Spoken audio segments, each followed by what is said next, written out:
Okay, yeah. Good morning, everyone. Happy to have you all on board for our webinar at Equations of Technology. At Equations of Technology, we focus on fostering and accelerating tech talent and employability ecosystem. And one of the major ways and forms by which we give back to the community is through our webinar, masterclasses, and workshop. And this month will happen to be in a very unique dimension as we're currently exploring partnership with key industry stakeholders, and that's with Think Cyber Nigeria, which is one of reputable institution organization when it comes to cybersecurity training and cybersecurity skill development and all of that. And it's indeed a pleasure to be having great and amazing panelists who will be coming on board today to share out of their wealth of experience as it relates to the areas of cybersecurity, most especially when it comes to bridging the professional skill gap. And today, basically every month our webinars are majorly focused on how can you develop skill sets when it relates to tech. How can you transition into the tech industry? How can you build how do you build capacity? How are you able to become employable when it comes to the tech industry and all of that? But this month, very much unique because when it comes to cybersecurity based on data, it's one very, very important field now, one very, very important field and one important skill set that, when it comes to tech skill, many young people should, try as much as possible to explore. And that's why we're exploring this amazing partnership with Think Cyber Nigeria. Not to bore you with too much talk, I'll just dive in straight up. So today we're having an important topic, and that topic is talking around bridging the professional skill gap, empowering African universities with cybersecurity technology for training. And, as we know, Equations of Technology, we basically focus on, is an institution which is basically focused on how can we help, with workforce skill development. And that's why today's topic is very, very important. How can we bridge the professional skill gap? So many people are out there looking at how can they upskill, how can they reskill, how can they equip themselves with those, those armor of, skill set and all of that. And that's what, today's webinar will be centered on. How can we empower African universities? How can we empower institutions like Equations of Technology with cybersecurity technology for training? And that's why we're very excited to explore this amazing partnership with Think Cyber Nigeria.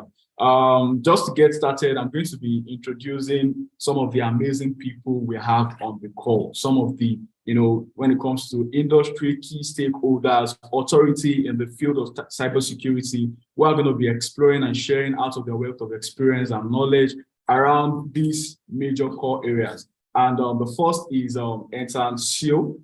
Permit me if I'm able to pronounce the name very well. Ethan, who is the CEO for Center for Cybersecurity Singapore. So, we're having people from different parts of the world, seeing how can we bridge the professional skill gap here in Nigeria. And great to have you on board. We have Uchechukwu Eziamaka, who is the Director, Workforce Group. And she also will be on the panelists to share out of her wealth of experience when it comes to bridging the professional skill gap. We have Ron Boskela from Israel, who is the President, International Business Partnership. We have a professor on the call. We're talking about African universities, we're talking about institutions. So we're bringing key stakeholders who are academia that can also share out of their insights and experience on the topic. And here we have Professor Sunday Idowu, who is the Dean School of Computing and Engineering Sciences. We also have Patrick Essien, who is serving as the Technical Lead Senate Committee on ICT and Cybercrime. And I have the amazing, the energetic, country director for Think Cyber Nigeria. That's Ike Michael, who will be serving as the moderator for this section. Great to have you all on board. Great to be exploring this partnership with you all. as regards bridging the professional skill gap and talking around how can we empower African universities with cybersecurity technology for training. So permits me to hand over to our amazing moderator, that's Michael, who will be coming on board to build up this conversation and lead on the conversation with our panelists. Thank you very much, and you can have the floor now. Thank you. Thank you, Mr. Victor, for having me, and thank you all for actually. So we're here to actually look into an important discussion. Now, what we have in the university on one side, it's actually a two-way thing. What exactly does the industry want, and what is the lag in between? Now, how can we make the institutions actually provide a ready-made guy that can just walk into the door of Mrs. Uche Eziamaku and get the job? Now, what are those things missing? Then how can we empower the university with technology so that they can bring up those guys up to the standard that the industry is looking for? Without wasting time, I'll be actually trying to, let's start from the advanced world. That is why we brought in the advanced world. Let's look at what they have there. Then we'll now come back to Nigeria, Africa, and start actually looking at it. My name is Ikem Michael. By God's grace, I'm the director operations for the African region in Think Cyber. We're actually trying to push this technology to 10 African universities in Africa. So I'll start from Mr. Ethan, who actually is a colleague and the CEO of Center for Cybersecurity in Singapore. I will ask, but now, Mr. Ethan, with your deep understanding on global cybersecurity landscape, now, how is Singapore's university leveraging on international best practices from institutions like yours and actually leveraging in partnership to train program? How are universities in Singapore tapping into partnership training with you? So in Singapore, because there's only a few official autonomous universities in Singapore, which is usually appointed only by the government. So we have very few. So Singapore is a small country. We have 5. And what we do is we actually work with the continuous education and training elements, which is more the post-graduation side of things, where we're focusing on mid-career switches. So one of the programs that we have is with Nanyang Technological University in Singapore, that we're building up our capabilities in terms of training executives using the technical training that we're providing, but we're doing the light version.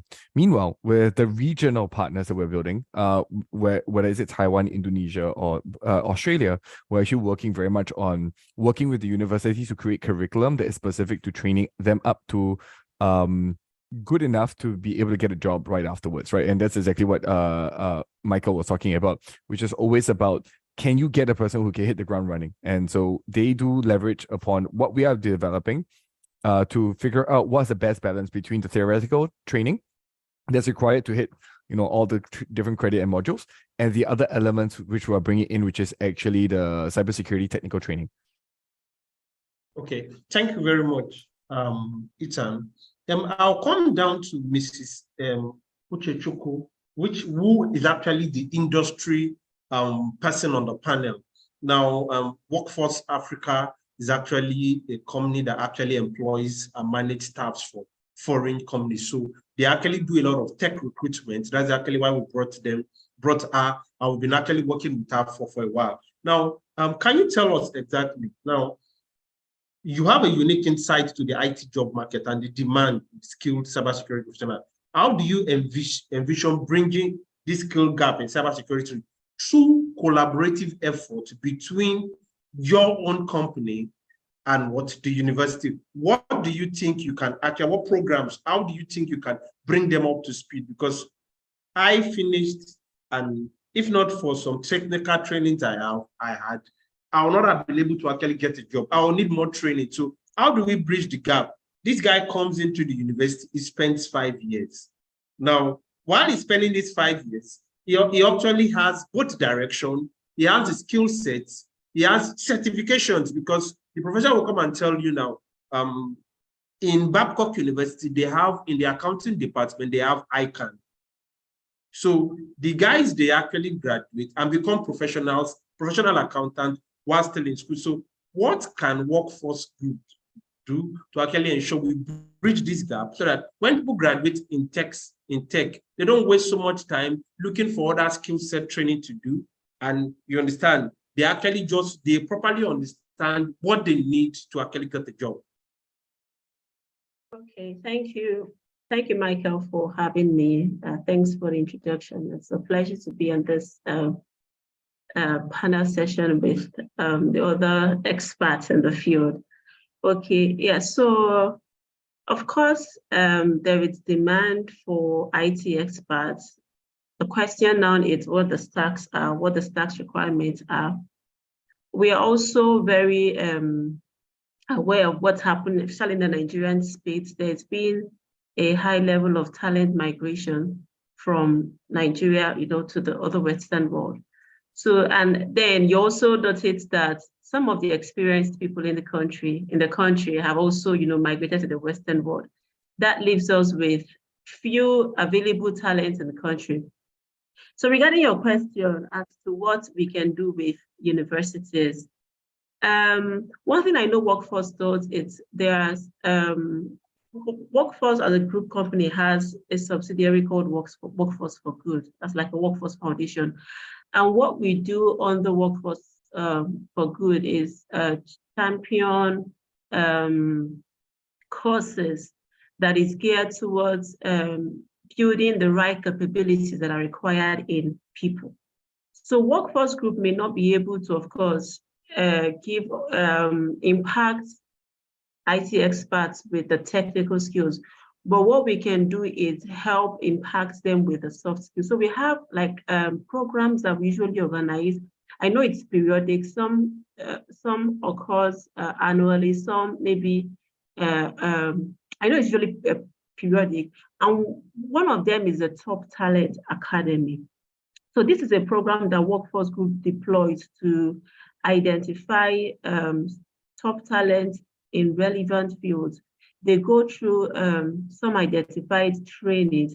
The whole idea is just to get them job ready. So it's one of the things we do as our way of giving back to society.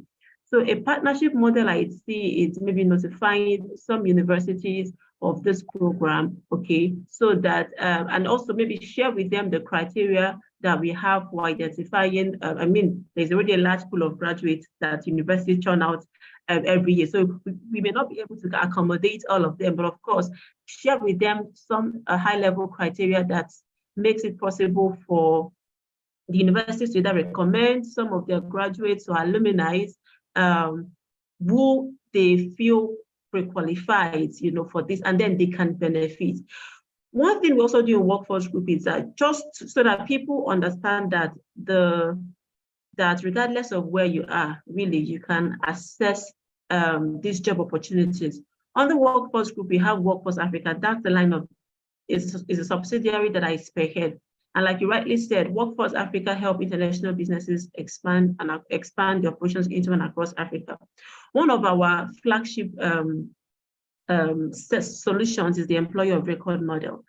And through that employer of record model, it's possible for international businesses to hire and manage staff in countries where they do not even have registered entities. And that's where Workforce Africa comes in, right? So this means that for individuals in Nigeria, across Africa, who have the requisite skills, who have the soft skills and the technical skills that the market is looking out for, there is a possibility for them to get employed, work remotely, and even earn in foreign currency. This is just to let people know that the opportunities abound, and the need for them to either equip themselves with the relevant cybersecurity skills, and of course, brush up themselves with the soft skills so that they are the most preferred when applying for the jobs. Thank you. Okay, thank you very much, Mrs. Uche Ejiamaku. I'll actually just come back to you in a jiffy, but I actually just want to I've noted your high-level criteria so that I can reiterate high-level criteria on what you need. And you mentioned employer on record. That is actually where we want to really dwell on, because we are opening doors to lots of companies, countries to countries, who are actually want them to come and hire people then. company like yours can manage those companies, can manage the whole process. Now, Mr. Ron, as the president of International Partnership Think Cyber, you have a unique perspective on global security trends and initiatives. How do you believe international collaboration and partnership can contribute enhancement to cybersecurity training in African university by closing the skill gap need? How can we use partnership with tech companies, tech global training and universities to actually boost global learning in cybersecurity within Nigerian universities? Okay, first of all, thank you very much for having me. It's a great honor to be here. My view is on a global scale. Let me first say that need for cybersecurity is basically, it's off the map, off the roof, call whatever you want. The need is tremendous. Just to give you one in the US, 1 million pen testers are needed currently. So the numbers are huge. Now, one of the things that we at Think Cyber really believe is that knowledge is power. And the way that the universities and the way that Africa as a continent will be able to expand is to absorb as much knowledge as possible. We believe that knowledge is very important. And once you have the knowledge is yours. Now, there is a lot of times, as a colleague mentioned, there is a type of a brain drain that, a lot of companies might want to use different talented from different countries in order to be able to, let's say, pay either less, or when there's a glut and there is no available professionals, they go other places, and other places might have more. Where we are, I'm in Israel right now, and where we are, there's a request, and there's 5 requests and 1 person to fill the job, because there just aren't enough people. And when there are enough people, the education is not good enough, or the experience is not good enough. And one thing about Think Cyber, which I tend to enhance, and I think it's really critical for everybody in this panel in the world to know, is it's not enough to be educated. You have to know what's happening in the real world. You have to have the hands-on experience. And that's something which we believe is critical. Now, there's no other real companies in the world that actually possess that ability to be able to do it. If there was, I would say, there could also be other companies. But that's critical, because when you're looking for a job, especially in the world, they want to know that tomorrow, can you start working? Can you start working tomorrow? I don't want to be able to train you for 3 months and then you start working. And that is one capability that we at Think Cyber truly believe. And we believe that the universities are the doorway. Universities are the doorway. I think Aika mentioned, you study for 5 years, you have a lot of degrees, which is really good, and you go into the job market, and the job market is difficult. But you don't have actual experience in that market. So then again, you get to a little bit of a stump. What we believe is when you go into the job market, you have the experience, you have the knowledge. When someone says, can you do A, B, or C, you can do it. So I think that's very important. And I think that's something that we can bring to universities. And let's say you do study and you do become an expert in cybersecurity. What you have studied in the university is an addition, which will help you. Because if you go into a specific industry and you have a background in that industry from your other education, it can only help. It's an addition, it's a positive, and we believe through the universities and partnerships with companies like Think Cyber, I think it's a great way of moving forward. And that's why I'm really honored to be on this call, to be able to present what we can offer through Think Cyber Nigeria. And I think they play a tremendous place in the future. Thank you very much, Mr. Ron. I would like to actually announce the presence of Professor Idowu Sunday, who is actually the Dean of Engineering and Computer Studies of Babcock University. Professor Saab, you want to say something before we actually bring you on? Good morning, House. I'm sorry for coming late. Actually, we're having this week's our graduation week. and we have been an important big man in the University Commission giving the convocation lecture. So as the dean, we have to be around. That's why I'm coming late. Sorry for that. I want to say good morning to you all.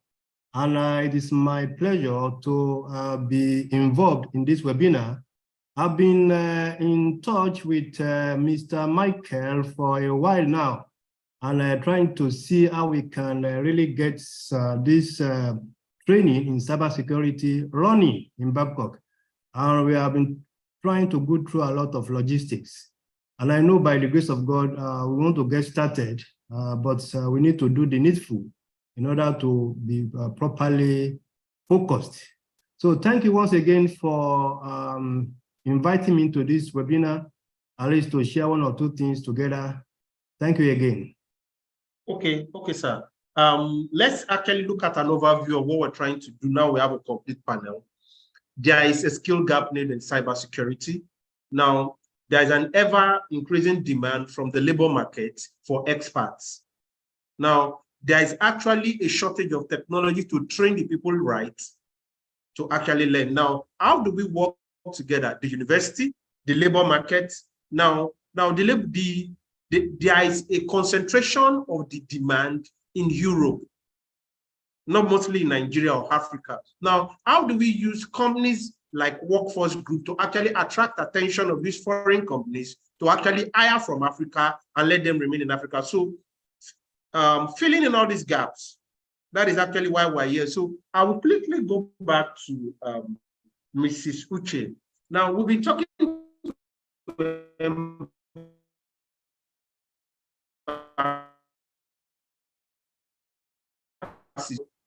in Workforce Group. Do you do something like them hire and retain them? Because there's this stuff coming up in Portugal where consulate from Portugal were invited to actually get companies who need cybersecurity experts. But I know it's not within our purview and our forte. Somebody like Workforce Africa that can go to such events, get all these companies who actually want to come into Nigeria to hire, because we have a pipeline. Do you do such? So that will be the disjoint, so that when we are convocating a cohort or some set of cohort, we have the audience of these companies who actually want to hire experts. Then do you actually fit into that box? Can that be a good partnership with the university where you attract the attentions of companies from Europe who actually want to hire experts? Because they now have the technical capability, they can always come to the job fair through Workforce Africa. Is that what you mean by employer on record? Sorry, I lost you at some point, so I'm not sure I got the question. So are you asking if we're able to provide employer of record services to manage experts? Yes. Do you reach out to do you plug into partnership of reaching out through the embassies to companies in a particular country, like some companies cover, so that you can attract their attention to a talent pool, like what Think Cyber is building with Babcock, EIT, and the rest of them? Okay, thank you, Michael. So last month, Workforce Africa hosted an event, and that event was, I think it was bordered on market entry challenges and how organizations can navigate the challenges to, either expanding their operations into Nigeria or hiring remote team. And on that panel, we had representatives from the major trade desks. So we had representatives from the US Chamber of Commerce, the UK Chamber of Commerce, France Chamber of Commerce, and the Africa Asia Chamber of Commerce. And this, just so that you know that we have very strategic relationships with organizations who aid market entry into Nigeria.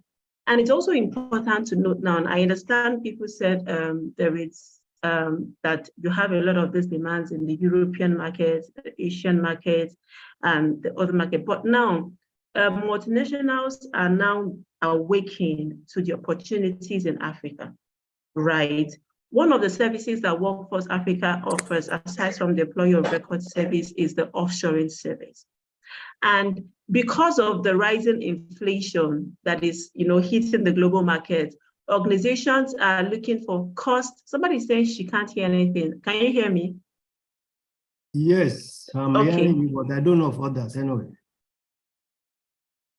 Okay, We can hear okay. you.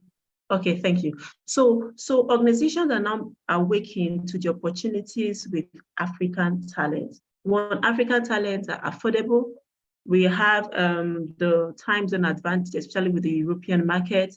At least the fluency in communication is also perfect. So now multinationals are now looking for cost-effective ways to offshore certain business processes.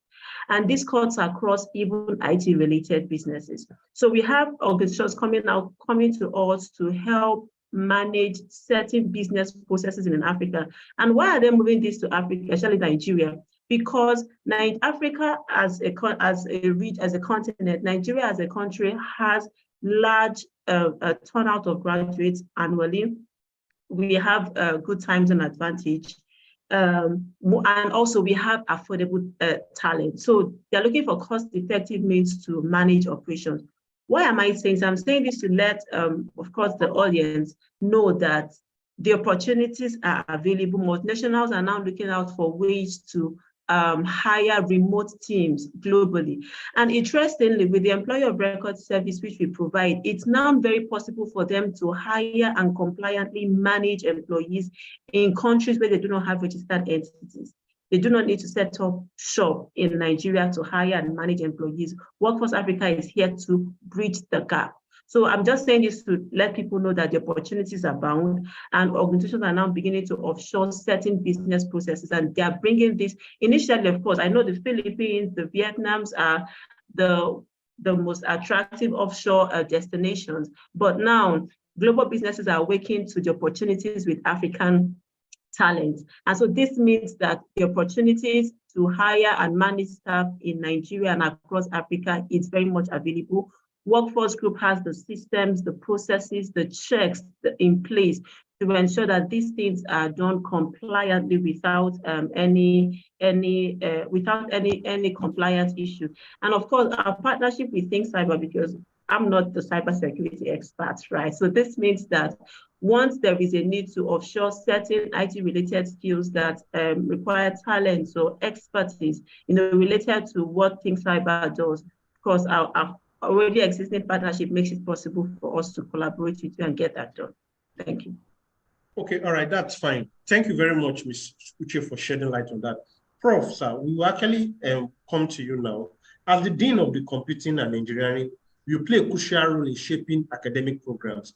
How can African universities redesign their computing and engineering curricula to incorporate cybersecurity training, meet the demands of the evolving digital landscape? So how can the curriculum be actually shaped to actually meet the demand, the continuous demand, evolving demand on the in this space we find ourselves called cybersecurity?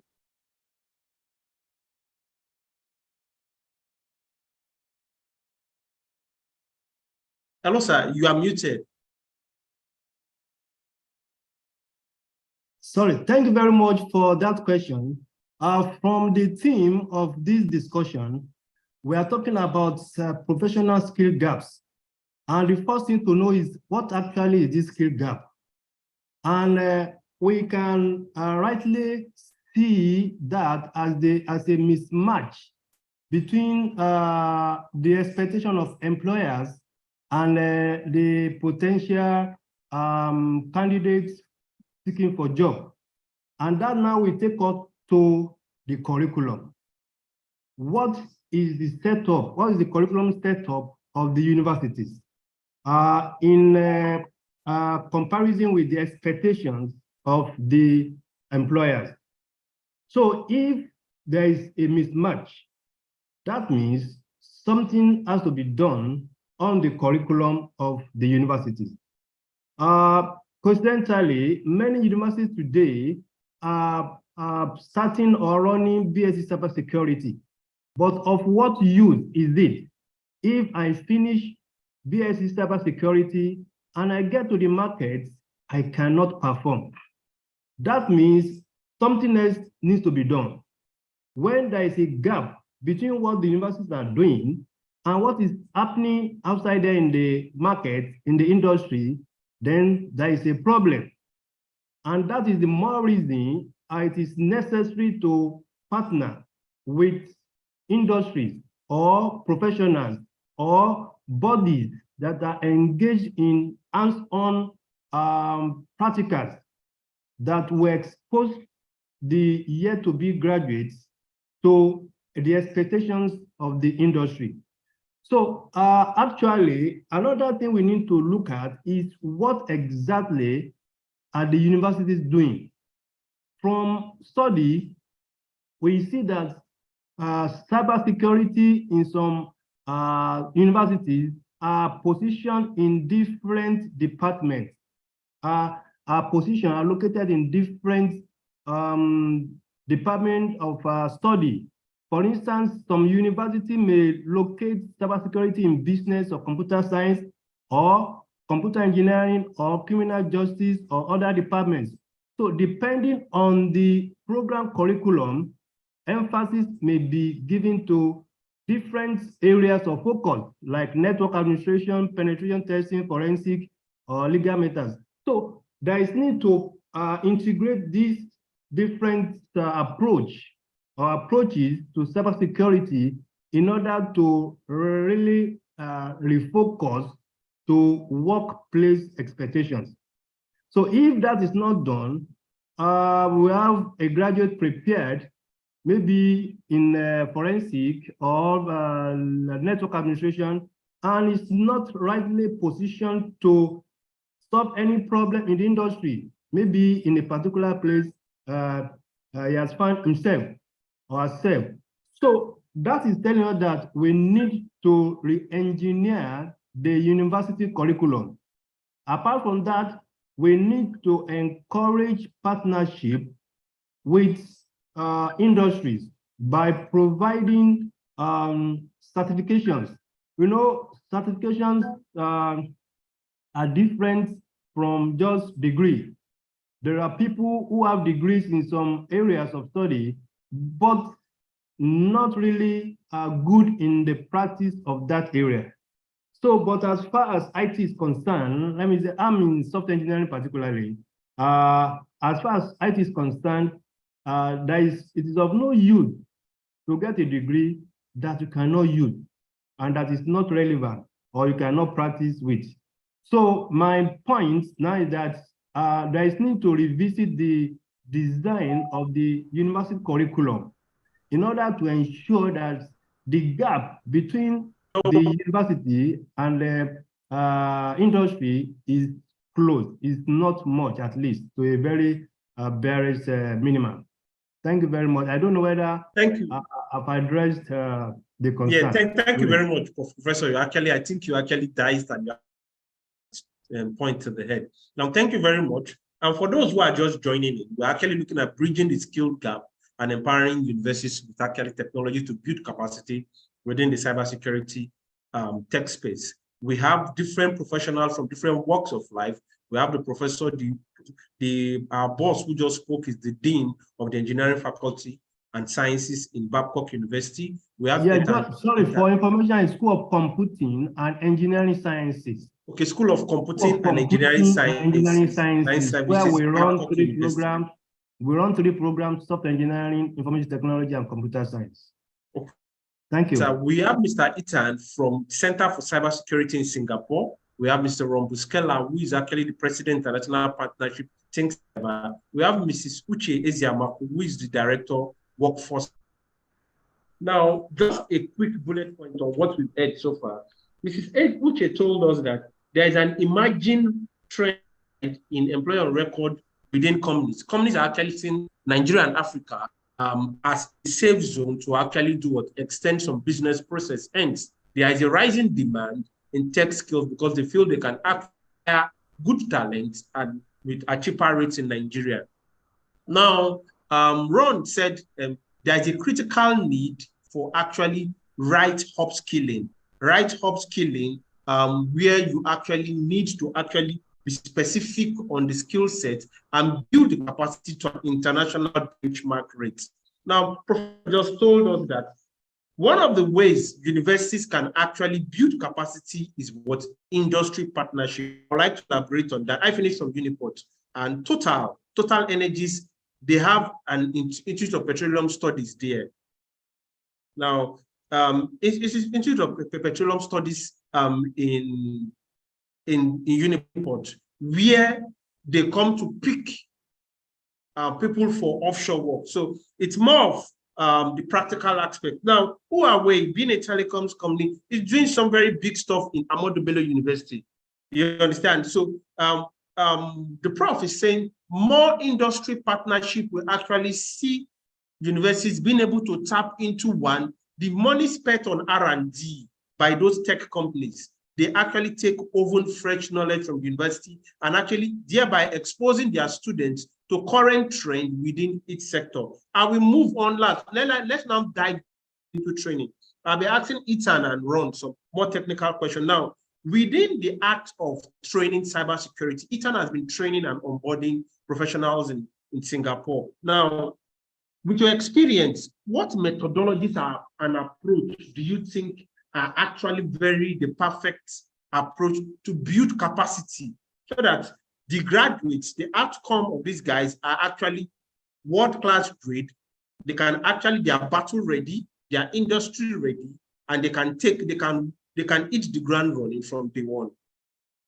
Yeah, great question. At the end of the day, there are three main ingredients that makes a great cybersecurity person. One is mindset. Number two is technical skills. Number three is the willingness to learn. So that's all related back to mindset. But in our training, what we do is, at least from our experience, right? So in Singapore, we have the highest conversion rate from people who have been trained into the careers in cybersecurity. All the other competitors who do things by slides, who just tell people what to do and never go through the actual labs and everything, or self-guided practices where you have a ton of labs, but you're nobody to guide the people. This is where it's impossible, right? So if you don't have people to ask questions to, you're nobody to mimic. That means as a cybersecurity trainer, my role is to show you how I train myself and how I educate myself. So during classes, the need for us as well is, the ability to ask questions is really important, right? Having somebody available to ask questions, because just by the way they answer the students, it will close most of the gaps. If you have a great trainer who is able to answer this question, that's exactly what happens. And that's what builds a lot of mindsets. One of the proudest things that we're always about is we take people with skills in Microsoft Excel and Google Sheets into cybersecurity practitioners, because the way they ask questions have changed throughout the whole period of time, right? Throughout the whole training. The most important part is when they first started the training, they're asking questions like, what is this? What is that? By the end of the 6 months, they're asking questions like, okay, my framework of tackling this issue is this way. Am I going down the right direction? Now, which boss wouldn't want to hear a person telling them that, right? Like, I have a hypothesis of what will solve the problem. Am I in the right direction? This is the number one thing that, that's why I go back to mindset. To bolster that mindset, we need technical skills. Again, it goes back to, have you done enough work? So in the curriculum, we have a competitor in Singapore that does training as well. Both of us, our curriculum is very, very heavy. Like, it's enough to kill, right? But in a good way. Because what happens is that as long as you're guided and you're taught properly, you know how to pick up all the different skill sets. As long as you keep doing and doing and doing, and that's exactly what both philosophies of our competitor and us do. We train people to keep doing. Throughout the whole time that they're training, do. This is where technical skills come back into picture, because it becomes muscle memory. It becomes memory. Then last but not least, the willingness to learn. One of the things that is the toughest in entering the industry is the willingness to take in what we term as gray areas. Gray areas are anything that you don't know about, like latest technologies like AI, latest technologies like cloud. How do you understand how to work with it? Are you willing to jump into it? Are you willing to take on that challenge? So through the training, what we have done is getting them used to asking the right questions, so that when they are facing a new challenge, they're willing to ask questions and willing to learn new skills.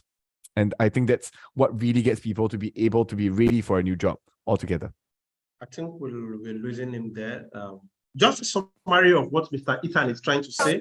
One, you don't actually, now your trainer, the methodologies you use to learn play a great role in how far you travel in training. That means bringing in somebody to ask questions. If I believe somebody to ask questions, you mean an expert in that particular field that can actually guide you down the road rightly. Sorry, Michael, sorry, I accidentally muted you myself. I was trying to mute the other voice. Sorry about this. You're back on. Okay, an expert in that particular field who is able to guide you. Mr. Aitan talked about the mindset, technical skills, and the willingness to learn. Now, one thing the employers will tell you, talk about soft skills, talk about the core hard skills. Now, what we give here is the core hard skills. Now, migrating and learning those skills takes some level of discipline. We call it the rituals. You have to be processed and actually walk through it and actually learn. It's a little bit different from the regular classwork. So what he's telling us is ability to actually have somebody to look into. That means both in the training, there is actually live session and theoretical session where you interact with the students. Can you tell us more how the live session goes? What do you take away? What are the takeaways from the live session? So I think we have a mixture of different types of live sessions, but one of the major ones is sessions where students get to ask questions. So that's one of the live sessions that we talked about, where people bring questions to the trainers so that they can really dig into the things, and that's where they really ask the deeper stuff. The other part that we do a lot of is the scenarios, right? Where you're forced within the 2 hours or 3 hours to really deliver. So these live experiences, i.e., or also known as like simulated environments, where you are really pushing yourself to be realistic about solving a problem. If I give you 100 hours to solve a simple problem, you get bored along the way, you will not learn anything from the process and all this kind of stuff. When you time limit people, it brings their energy up, it brings their stress levels up. That's when they really show whether they can perform. Because at the end of the day, at work, if you're in an SOC, the last thing you want is a person who freezes when a problem appears. That's exactly what our scenarios are like, right? Our scenarios are every 2 hours, you have to finish this within the 2 hours so that you show that you have the skills to deliver when the pressure is on. That's why the live scenarios are important. It also means that whatever you're doing it then is muscle memory, because when you're nervous, you're not going to be thinking much. So that's when your muscle memory and automatic sequences of thinking about cybersecurity comes back into the picture, where you're actually acting upon what's really happening in front of you. Okay, all right. Thank you very much, Mr. Itan. What he's telling us in a summary is the training helps you build a thought process in cybersecurity that you can now apply to solve real-life issues. Now, that takes me to Mr. Ron. Now, how do you think the 360 degrees learning in cybersecurity? Now, cybersecurity, I actually watched one of Mr. Itan's podcasts with some guys talking about share paths and the rest of them. He talks about, one of the guys was saying, you must build a continuous development mentality, because you must learn how to train yourself even after being trained. Now, how do you think this Think Cyber process of 360 degree, can you elaborate how it initiates people to continue? Because you can teach people configuration, you can teach them all the codes and everything. If the thought process is like an engine that does not pick up, it doesn't fit into the place of moving from unknown to known, because in engineering, we always move from unknown to known.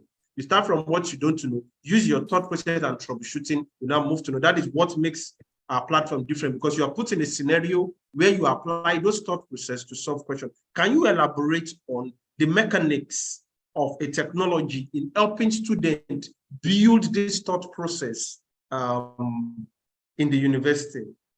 That is what we want to give to the university to enhance the skill set building. What makes the Cybersecurity Arena different? Those mechanics of building a thought process, converting knowledge, codes, mindsets into problem-solving skills. Can you elaborate how our 360-degree methodologies answers that question? Well, the Cybersecurity Arena is unique. Well, first of all, there's a number of courses you can take. So it starts from the very, very basic all the way up to the expert.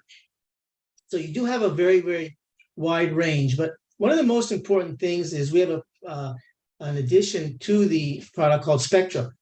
And what this does is when it basically scans the world, and when there are cyber attacks, it learns how is that cyber attack being done. This is critical because we know what's happening today and what are these cyber attacks which are happening. So as you're studying, let's say your course is 3 months, 6 months, 1 year, you're going to be given the opportunity to see what cyber attacks are happening today, not what happened 3 months ago, 6 months ago, or a year ago. Because the cyber world, you have two sides. You have the good and the bad. Let's make it the simple way. We're the good, they're the bad. Now, they're always continuously trying to take over or win the good side, as you'd say. So Spectra, what it does is it sees what they're doing, and we at Think Cyber learn how it's done, and we do scenarios to be able to combat those types of attacks. Now, what this does is it bridges the gap, and as time goes on, you will continue. Now, even let's say you studied and you graduated and you finished Think Cyber, because we continuously do it and we continuously do it over time, over a year, 2 years, 3 years, the Spectra will be continuing to work, and we will be able to supply you with what are the new types of attacks. So when you start working, you will first of all be knowing to know what the attacks are today, what you're doing it, and in the future, we are continuously enhancing in order to know what the new attacks are. Now, in Think Cyber, there's a certain amount of training, let's say, you would do. But Think Cyber training goes a lot farther. It continues. It goes on to expert. It goes on to specialties. So once you become associated with Think Cyber, there's a lot you can learn, you can start, and you can grow with us for many, many years to come. We must be the forefront of the cyber world because we deal with a lot of organizations and a lot of associations, companies, governments, which need to know what is happening today. What is the best security? What can we do? We train them continuously. So of course it's not, and some of it is the exact training which we give to other places, to these special organizations, which you will be getting. So you get a whole a trove of information. Not only that, Ethan mentioned experts. The experts which you will have together while you're doing training with Think Cyber, these experts are people that work in the field. They work in jobs. They're not just teachers that show up and just sit around all day waiting to teach. These are people that are in the trenches. These are the people that deal in the military. These are people that deal in all different types of positions. Some of the positions are known, some of the positions are not exactly known, but they know what's going on in the real world. And this is critical because when you know what's going on in the real world, that's when your value goes up. Your value goes up tremendously because when you're going to interview and you can explain these things, you have a certain value. And as he asked, how can you go with this? For many, many years, you can study with Think Cyber. You start with the university. Through the university, you can do the education. And with the university, hopefully, we will be able to, over the years, increase the different parts of the study. So in the beginning, it will be a part of study. And then next year, it'll be another type of study. And for many, many years, you can increase. And the more knowledge you get, the more of an expert you can get. And as they say, hopefully in a few years, whoever studies will be on a panel as an expert in a specific field. All right, thank you very much, Mr. Ron, for shedding the light. Now, the methodologies of learning is actually what? Giving you a controlled environment where you can practice. And most importantly, interfacing you with experts who can actually do what? Groom you properly and walk you down the aisles of the route to learning. Mrs. Uche will be coming back to you. I just want to ask the prof 1 or 2 questions. Now, cybersecurity, prof, sir, cybersecurity is a field with new threats emerging constantly. I can remember in 2016, I was in one of these they call it give and receive, where you dash money and they give you money. I was giving out my end salary. All of a sudden, they just said there's a WannaCry virus. And the WannaCry virus swept away all the money that was in the server, and all the money went away. Today, we've heard about ransomware. So there is a fast emerging threat so that WannaCry virus, all the savings I was giving continuously and receiving for 5 months. So the give and receive just WannaCry virus just actually swept it away. Now, in a fast emerging field, how can we encourage learning and continuous development within the university? Now interfacing upgrading the capability to react to emerging threats within the university environment and the cybersecurity landscape. How can we encourage that within the university? Thank you, Mr. Michael. That's a very good question. Learning is a continuous process. And as we all know, IT is a fast-growing domain of knowledge. And the experience of yesterday might not be sufficient for the challenge of today. That is the more reason we need to learn. And certifications now provide an avenue to enhance or to improve on the classroom course delivery. The time may not be there, the resources may not be there in the universities, but the certification providers can provide support in order to improve on the deliveries in the universities. So that is why industries that engage in training now come to play, because they can provide funding in some cases and support in order to augment the provision in the universities. So there needs to be a solid foundation of cybersecurity knowledge and skills. Knowledge and skills. And then also, in order to empower or to enhance employability, there is supposed to be a sort of career advancement opportunities. Because when it is clear that there are opportunities, that will serve as a good motivation to help the oncoming interested generations.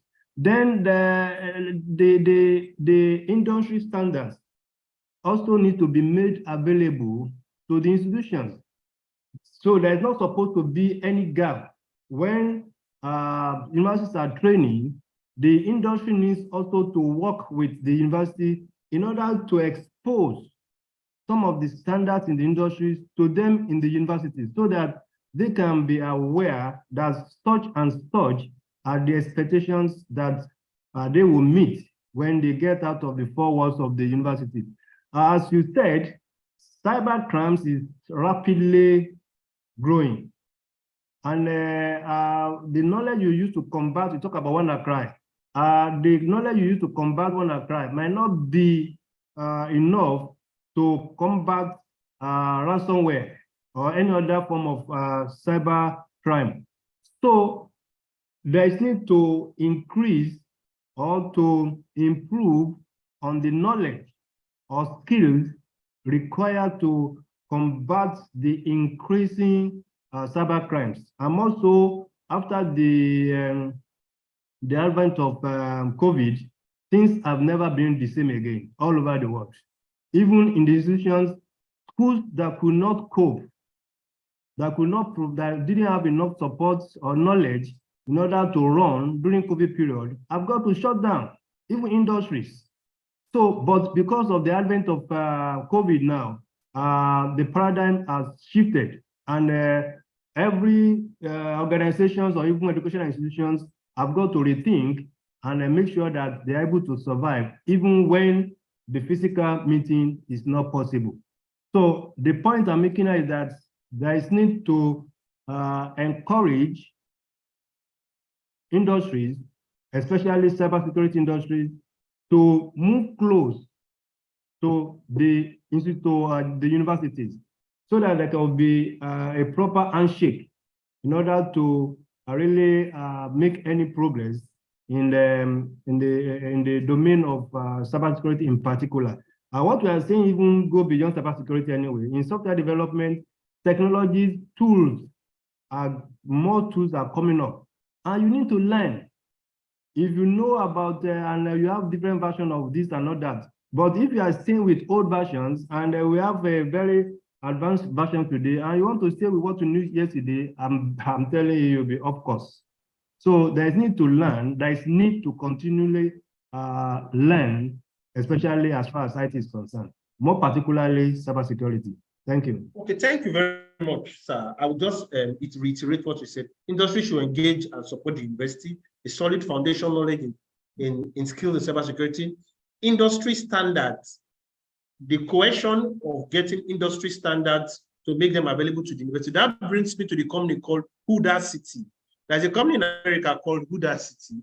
More like it, they actually reach out to employers and what exactly are the skill sets you want to actually employ these people for. And you understand they now have to train. Then you talked about encourage partnership with the university and the proper handshake, then the cybersecurity. But there's something I think we are missing out, which is more like the laboratory, which each university doing cybersecurity should have, is the Security Operations Center. At the Security Operations Center, that is where you can try out most of these new tools and actually see them. So don't you think that would go a long way to actually boost, because you now have your own Security Operations Center. If you see this virus, maybe it's called Lola, this virus Lola, you can analyze it at the Security Operations Center and actually understand it better. So don't you think in partnerships of building a school-owned SOC can actually push continuous learning, continuous research, because now you can sit down in that SOC and do more research on different aspects of cybersecurity, sir? Thank you very much. That is a very good question. As a matter of fact, do you know in Nigeria today, we have close to 263 universities. And majority of these universities, they're running a degree program in cybersecurity. I've personally gone on accreditation to a number of universities. And if you see the university asking for accreditation in this program, especially computer science and software engineering, you will notice that they are highly deficient in laboratories. Not just having a structure, what are the support tools that are available? And when you ask, all boils down on funding. And especially the speaker that was talking to the graduate or graduating class emphasized on funding. So they make a lot of complaints on funding. So a very vital point is the provision of laboratories. Cybersecurity cannot be learned in the classroom. It's a practical-based area of knowledge that should be taken seriously. So the SOC you're talking about, as a matter of fact, NUC required that there must be 3 different laboratories for any degree, any institution that want to run degree in cybersecurity.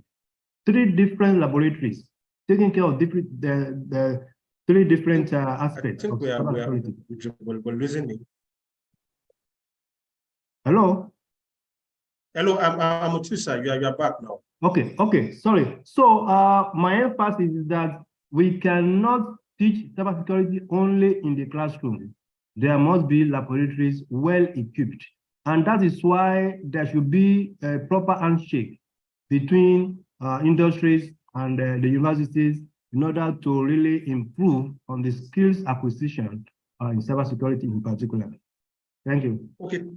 Thank you very much, Professor, for that actually insight and recommendation. Mrs. Uche, we'll actually go back to you. Now, you are within the IT recruitment sector. Is there any outreach program you organize currently for the university in terms of job fair to catch them young, take the best first class on the tech fair, and let them, there's a communication, there's an handshake between IT and the school, because now what we are trying to build, the IT recruitment, the universities, then the technology provider for the tech fair. It's like a triangle. So there should be a unison. What you want, what our technology can provide, the university actually absorb it. So that is actually what we are trying to do, so that at any point in time, there's no lag. You need this guy. You should be able to do penetration testing. You should be able to actually, he has malware analysis knowledge. He has forensics knowledge and all this stuff. You need the skill set to be at this benchmark.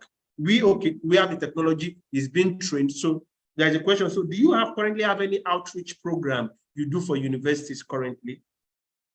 Okay. Honestly speaking, none at the moment. There is no outreach program that I'm aware of that is dedicated to universities. But of course, that doesn't mean that we can't work or plan towards that. The universities play a vital role, in turning out this graduates. And it's really important that at that level, students are trained with life skills that can guarantee success in life. So aside the theoretical aspect, it's really important that they understand the practical requirements, for success in life, especially as it relates to IT-related jobs. So for now, there is none, but I know that I would discuss with the management, and because there are still a lot of discussions ongoing under the Workforce for Good project. And maybe this can come into the discussion, and we'll come up with practical ways to establish that handshake and see what we can do to help students with the right capabilities that is required for them to thrive in this sector. Okay, thank you, thank you, Mrs. Uche. Ethan, just one last question before you actually leave. Cybersecurity is actually rapidly evolving, and the experience of teaching and methodologies keep changing. Now, can you actually tell us the trend from the APAC region down to Africa? You understand? Can you tell us what trend do you foresee in the next 5 years within the cybersecurity tech sphere? And how have you been managing working with different universities? I know you're doing one with 3 projects with one of the university. What trend do you see? More partnership with industries? What, as regards emerging technologies, what trends do you see coming up? So first up, I believe that what was lacking in the industry was good training in different countries, because most of the good training has been concentrated in the advanced countries like US, Israel, UK, Russia, China. These are the usual places where there's a lot of good training in place. We do see that in APAC region, especially with what we're doing here, bringing the training with Think Cyber and with our partners, right? Really seeing the growth by training people well. We're seeing that a lot of the other countries are coming up. I think Africa is a great location for a lot of manpower that it's actually needed in the security areas that is still untapped, partly because there was a lack of training that are able to address the gap. Right now, I see there's a difference. With Think Cyber in Nigeria, it's definitely something that we can see. As you churn out more people, it will start filling in the gap. I think this is really where the technical abilities and improving in each of these industries will help. APAC region for us, we know that Taiwan needs 30,000 people. I know that Australia needs 17,000 people. All these numbers are real, right? Where there's a lack in the number of people, even churning out from the universities right now. We need more technical training available for all of them so that they can immediately start working as soon as they can. And I think this is where I see a lot of the trend is, firstly, it is moving all worldwide, right? A lot of the countries that previously did not have security operations in their country, or even the resources to be able to build out the different things in cybersecurity, will start happening in the next few years. I see the trend as more and more countries stepping up in the cybersecurity posture, and therefore trying to find the right people to hire. They will end up having to find good people who are currently, going through your course, our course, going through all these different places to be able to find their way in the industry, so that eventually there's enough people in the industry to have the leaders that we need, have all the different people that we need.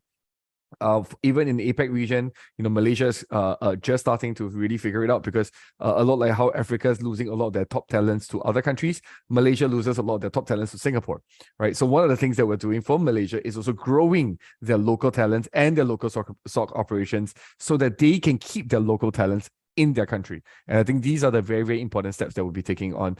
And I think we are in the places of trying to solve it. Okay, all right. That's fine. I just want to be specific. Now, the guy who can walk in and start adding value from day one is mostly a tier 2 cybersecurity analyst. You understand? Somebody who has built capacity to that place. Now, do you think with more demand, is it going to grow to a place? Because the tier 3 guys are the ones who don't stay at all. They don't want to work for anybody. They want to move from place to place. So do you see that the trend continuing? Because now what we have is mainly tier 1 guys. Very few people can build capacity to tier 2. Now, from the success rate you have and the industry rate, are you turning out more tier 2 cybersecurity analysts? And what has been the industry absorption? Because currently the industry demand is tier 2. They want the guy who exactly has some experience that can add value from the one. Great question. So most of the students that we've trained out actually are functioning as tier 2s, even if they get a tier 1 job. So one of the major things that we see regularly in at least Singapore's industry as we train out our students is that tier 1 is they think it's just monitoring, right? But a lot of our students are hungry for more. One of our guys just upgraded and became an incident responder for a big 4 audit firm.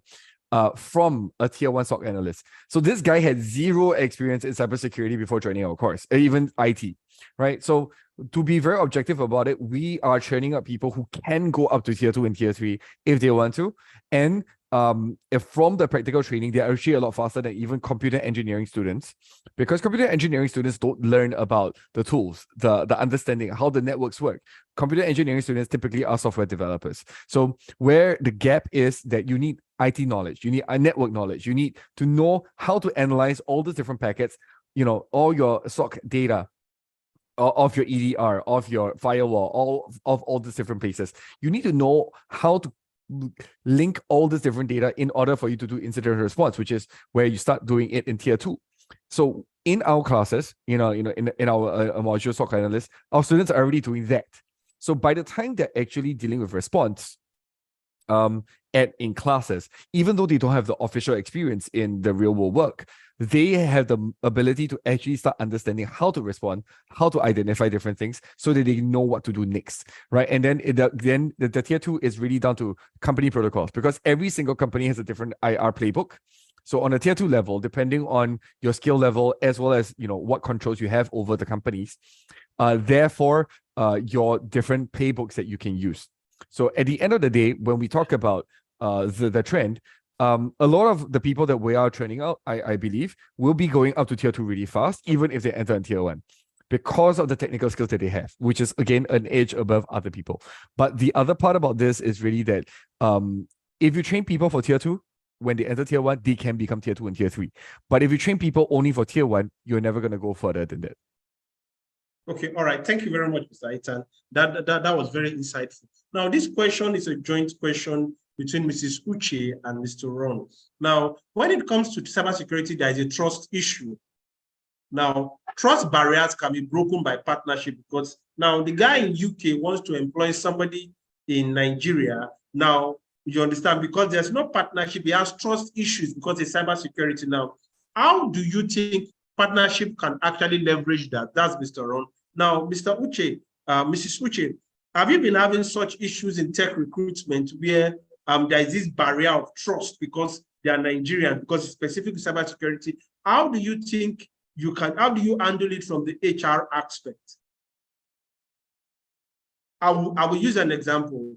We were trying to actually access a company in UK, and because we did not have partnership with the company, some opportunities in UK, and there was no company resident in UK as a partner, they didn't want to actually talk to anybody from Nigeria. You understand? So how do you think partnership can help break those borders and break those frontiers of trust issues during employment or recruitment, remote recruitment? Who's supposed to answer now? Mr. Ron, yeah. You are the head of international partnership. The trust issue is very complicated. I've worked with the continent of Africa for many, many years, and there definitely is a trust issue. One of the ways to combat that is if you're connected to a university, which has a good name, which will also impact on the potential student when they're apply for a job. Another one is references.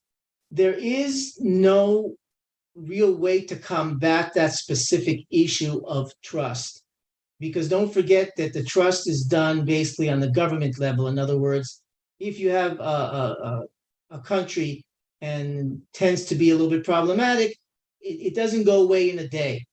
But I think over time, when you have good people working in companies and they give a good name, that slowly the gap will get closed. But it definitely is an issue. It is getting better over time. And I think that, I'll give you an example. If you study through an organization, let's say of Think Cyber, and Think Cyber is known globally and it has a certain name, they do notice it, rather than if you do it with, let's say, a local company, then they look at it in a different way. So it depends who you study with, what you study with, who you know, what your network is, who you're connected to, which will implicate on what you're basically viewed on from the trust level. And cyber, you do have to have a very high level of trust, because if you're dealing with what you're doing and you don't do what you're supposed to be doing, it could be very bad for the organization which you are trying to protect. And another one is that when you do have the position, you do prove your quality, you do prove that you're an excellent worker, you do prove your skill level. And that's what we emphasize at Think Cyber, because we put you through the ringer. We train you, we do labs, we do scenarios. We make you, we make you prove that you know what you're doing. So when you do go to an employer, they know what you're doing. And that also will give you also that point of being more reliable. But again, yes, that is an issue, but I think slowly we are closing the gap. And depending where you study and who your background is, I think that will add to the importance of that. Okay, thanks very much, Mr. Ron. Now I'll direct the question to Mrs. Uche Zamaku. In the course of recruiting internationally, is it always, when it comes to cybersecurity, I know there are other departments in TechSphere that are going to do the trust issue.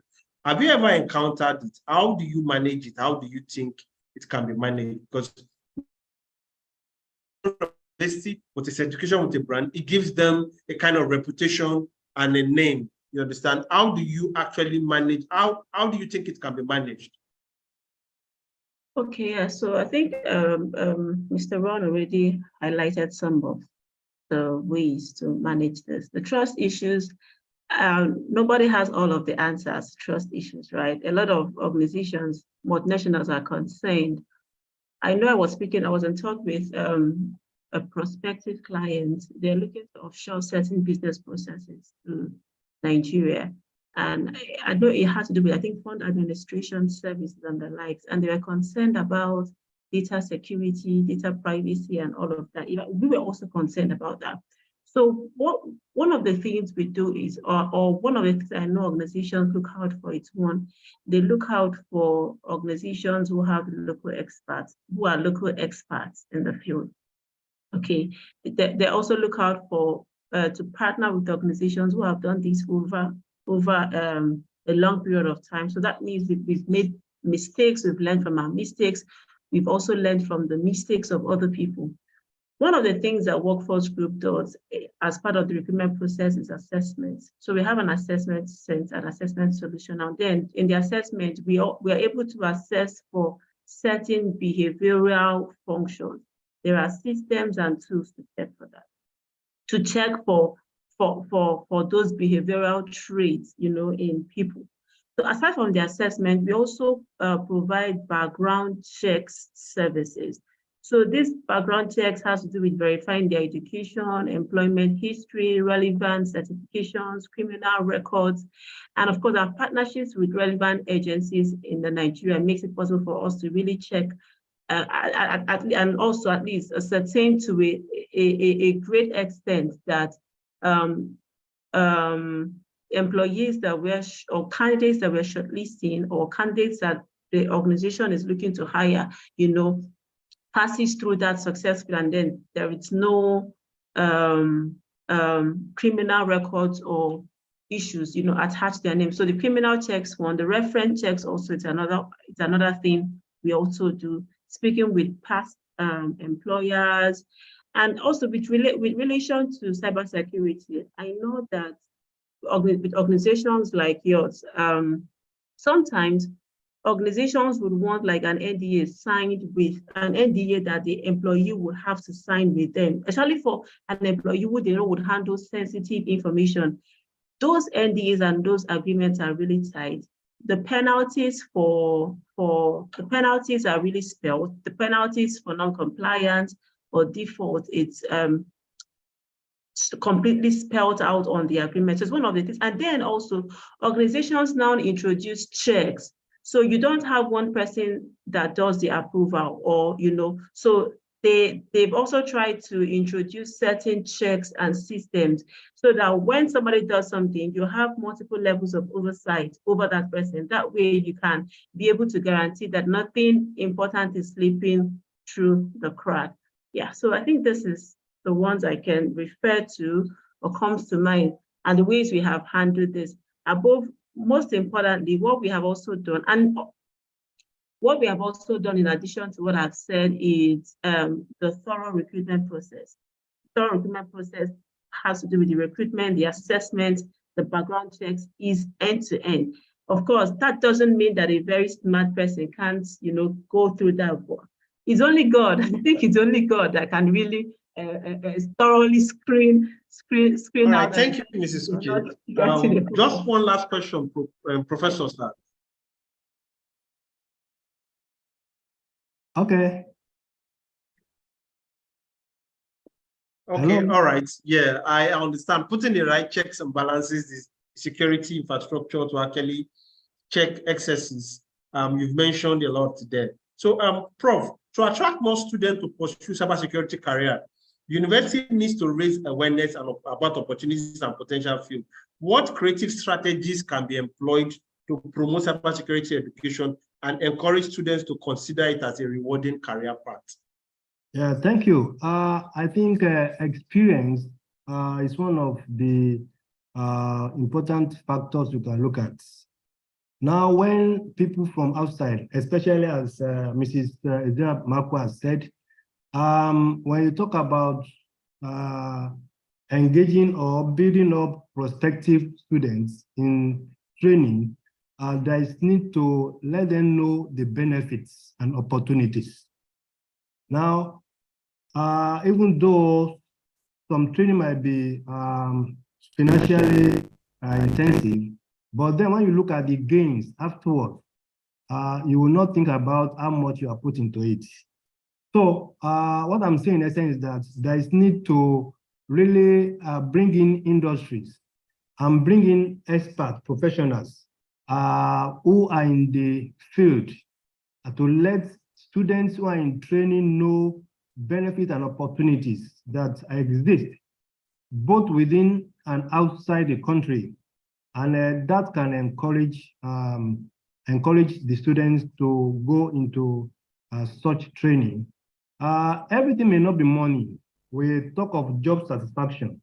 When there is, when we're able to put across to the students, put on the table, and they can see that, yes, this will give them a level of comfort or satisfaction, then they will be able to convince their parents. No, I'm talking as from private university now, where students pay money, they pay fees. And it's true that there are some students whose parents can afford quite a lot. Let me give you an example. We are in partnership with a university in Poland, and a 1 year fees for a student going to Poland can take care of 4 students in Babcock. We still have parents who prefer to collaborate with us and send their children to Poland. So what I'm saying is that we cannot say, yes, this is a fee-paying school. There are still a number of parents who will want to still spend more money. And especially, another example is that yesterday in my class, because as much as I can, I still promote, I still educate students in my classes. about this training, especially with Think Cyber. And one of them came to me and said, when are we going to start this training? I said, don't worry, we'll get back to you. And because I believe that there should be a very strategic, proactive strategies, plans to go about this, or any form of training at all, so that we can get the best out of the investments in whichever form. So there's need to let people know, let students know what is ROI, what is return on investment in whichever way. I don't know whether I'm able to make some sense out of that. Yeah, you've said it all. The only reason why they want to take this training is for what? Access to a good job. That is why we brought Mrs. Eziamaku to actually shed lights on that. We keep. There's a particular time if you don't enter that garage. Sorry, Mr. Michael. Yeah. Hello. Maybe if I want to engage Mrs. Eziamaku, you said that there's not been your practice to really engage institutions. Maybe this would be a good opportunity for you to partner with Think Cyber or maybe any other organizations and organize a sort of job fair. And then a number of institutions have done that. Wema, Kavista is a US-based company, but with just like Think Cyber and some other groups. They have come and organized job fair where they introduce the graduates to labor market and expose to them a lot of opportunities that are bound outside. And though at times they organize some programs where they do first, second, third runners and give them some awards in order to encourage them. And also talk about internship. You can be an avenue to link students to possible internship locations to really encourage them the more. Thank you. Thank you very much, Prof. Thank you very much. Thank you. Thank you, Prof. Workforce. Okay, I thought I should respond to Prof. Can you hear me? Yes, I'm hearing you. Yes, you can. You can Okay, yeah. Thank you for bringing that up. Currently, Workforce Group accepts interns, right? We have a lot of interns that are training with us, those who are still awaiting NYSC. And we've also had people that have transitioned from interns to doing their NYSC in workforce, of course, if they're privileged to be employed to serve in legals, and from there to even a full-time staff. Yeah, so I'm open to that collaboration, discussing how we can how you can get interns, how we can get interns from backup to workforce. Good. And then regarding the job fairs, I had mentioned a workforce foundation, and we have major focus areas on employment, employability, education, enterprise, entrepreneurship, and the likes. Right? And I know that one of the discourse currently on the way is how to build capabilities, because we've seen a very wide disparity between the requirements from the employers and the skill sets that is available. There's really a large gap. People are saying there are no jobs, but there are jobs, just like these jobs are looking out for people that have requisite skill sets. Yeah, so I'm open to that discussion, and I'm looking to how we can also explore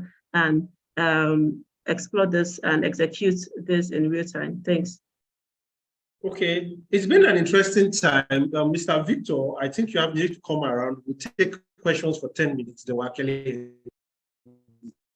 Mr. Rombuskala, Mrs. Uche Eziamaku, Professor Idowu Sunday. I want to thank you all for actually making a decision. And Mr. Victor, you want to actually handle this session?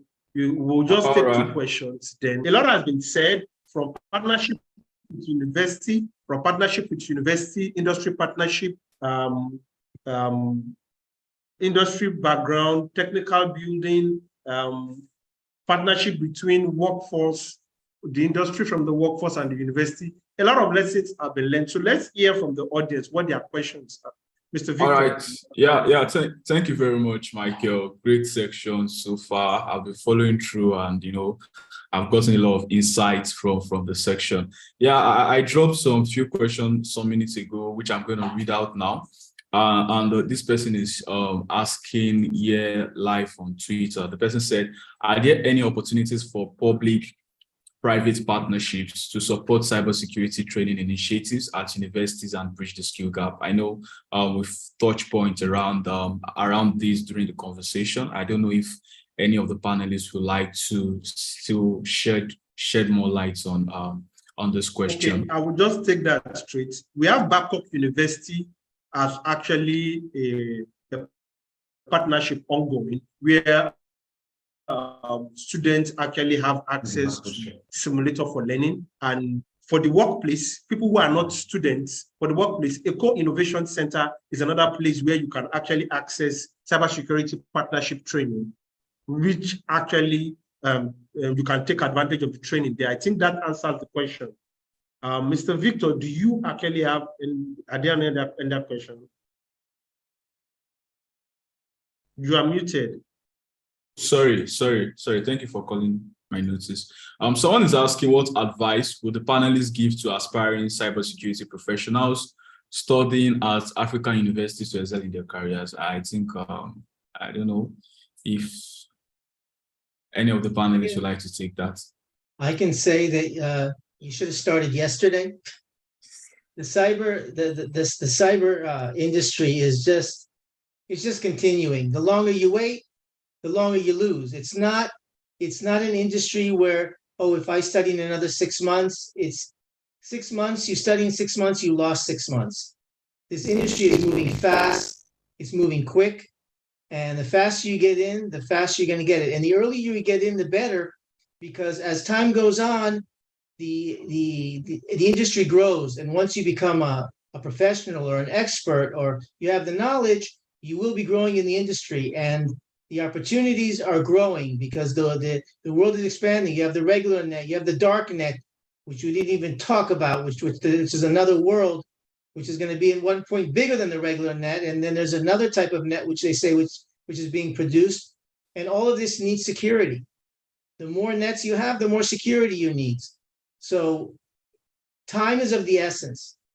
And the faster you learn, the quicker you learn, the more knowledge you get, the stronger you'll be. And it's pure. The answer to that is just knowledge, knowledge, knowledge.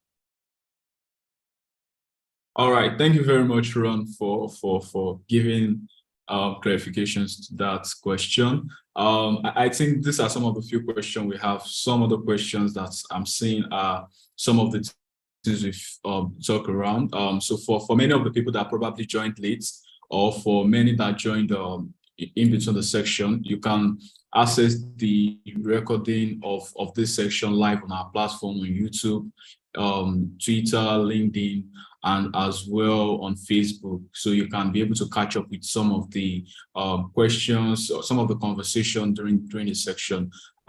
So I don't know if Michael, you still have anything to share before rounding up the section in general. I want to say a very big thank you first to all the panelists, from Professor Idowu Sunday to Ms. Uche Zama, Mr. Rombusela, Mr. Ethan Sio, and the person who was not able to make it is Patrick Essien.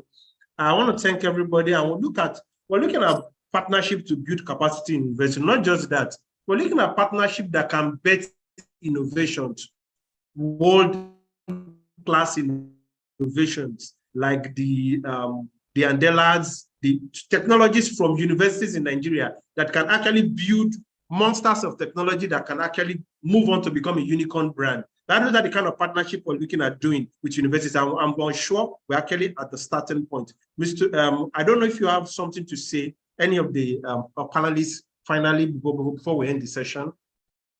Professor Idowu. Just thank you for having me. It's been a pleasure, and I hope to be on more, and I hope that I gave some insight, and that what I said will be understood and can help whoever's on the panel. Yes, thank you from my part. Thank you for the opportunity I have to get involved in this discussion. Thank you very much. Thank you for having me. It's a pleasure getting insights from the perspectives of other panelists. Thanks for having me. Yeah. Thank you very much, Think Cyber, for partnering with us and collaborating with us on this. And we're also looking forward to mutual partnerships and collaboration moving forward as we explore training for many young professionals that are looking at upskilling, reskilling themselves.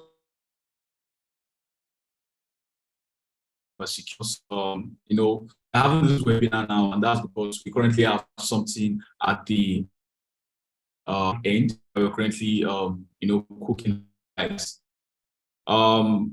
Just to confirm, can you hear me?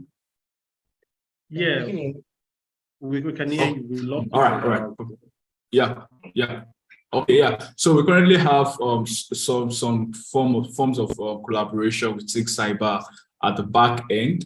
As regards, rolling out trainings for people that are looking at, going into the field of cybersecurity, and watch out for that. Very soon you'll start seeing some open calls for people to be able to register via the training program, which it's going to be an online training program via the cybersecurity platform and all of that. Yeah, so thank you very much to all the panelists for sharing your insights. It's been valuable for our community. It's been valuable for many of the people that have been able to join on this call. And looking forward to having the participants, our audience, for the next series of the EIT webinar coming up in August. Yeah, so stay tuned and have a great day, everyone, and cheers. Bye. Thank you very much.